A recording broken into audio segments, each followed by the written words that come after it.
تذكر يوما كنت تعانق دمعة الفكر تناجي الله في صبر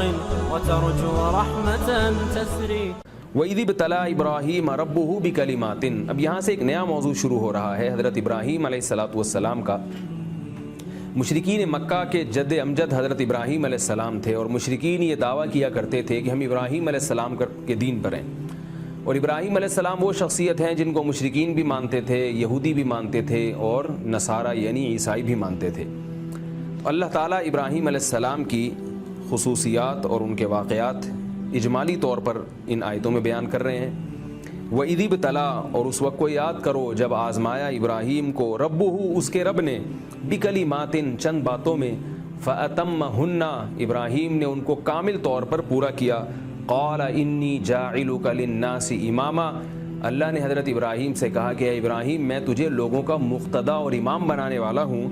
قَالَ وَمِن ذُرِّيَّتِي، ابراہیم علیہ السلام نے کہا کہ اللہ میری ذریت کو بھی بنا، میری اولاد کو بھی بنا۔ قال، تو اللہ نے کیا فرمایا، لا ینال عہد الظالمین، کہ میرا عہد ظالمین تک نہیں پہنچے گا، یعنی آپ کی اولاد میں جو برے ہوں گے ان کو میں مقتدی اور رہبر نہیں بناؤں گا، جو نیک ہوں گے ان میں سے مقتدی اور رہبر بنیں گے، یعنی ان کو میں نبوت دوں گا۔ تو یہاں اللہ تعالیٰ نے ابراہیم علیہ السلام کی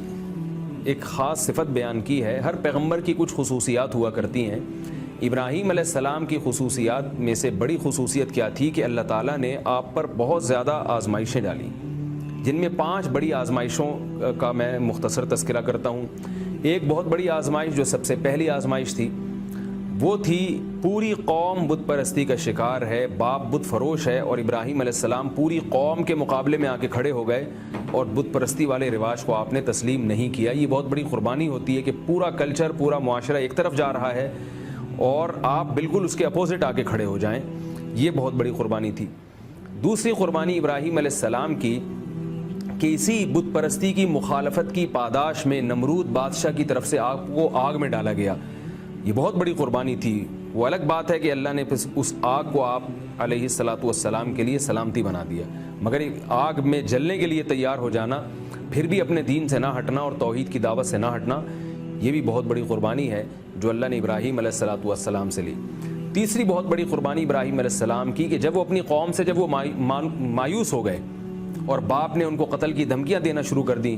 تو اپنا دین تبدیل نہیں کیا بلکہ دین کی خاطر اپنے وطن کو چھوڑ کر شام چلے گئے، اور اپنی چھوٹی سی فیملی کو لے کر، جن میں آپ کی زوجہ حضرت سارہ تھیں، ان کو لے کر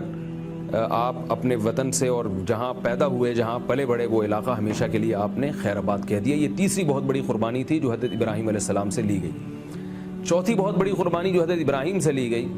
وہ یہ تھی کہ پھر ارض شام سے آپ کو حکم ہوتا ہے کہ اپنی دوسری زوجہ حضرت ہاجرہ کو آپ مکہ کی سرزمین جو بالکل غیر ذی زرع تھی، جہاں گھاس اور کا تنکا بھی نہیں تھا، ایسی بے آباد زمین میں اپنے دودھ پیتے بچے کو اور اس کی ماں کو آپ چھوڑ کر آ جائیں۔ بہت بڑی قربانی تھی۔ ابراہیم علیہ السلام اس کے لیے بھی تیار ہو گئے۔ پانچویں چیز جس میں ابراہیم علیہ السلام سے قربانی لی گئی وہ کیا ہے کہ جب حضرت ہاجرہ کو چھوڑ کر آئے ہیں، دودھ پیتا بچہ ہے، جب وہ بچہ تھوڑا سا چلنے کے قابل ہوا، فلما بلغ معه السعي قال يا بني اني ارى في المنام اني اذبحك فانظر ماذا ترى،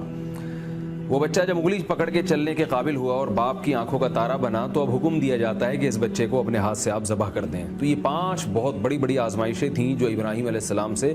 لی گئیں، اور ابراہیم علیہ السلام فَأَتَمَّهُنَّ، بہترین طریقے سے ابراہیم علیہ السلام نے ان آزمائشوں میں ابراہیم علیہ السلام پورے اترے۔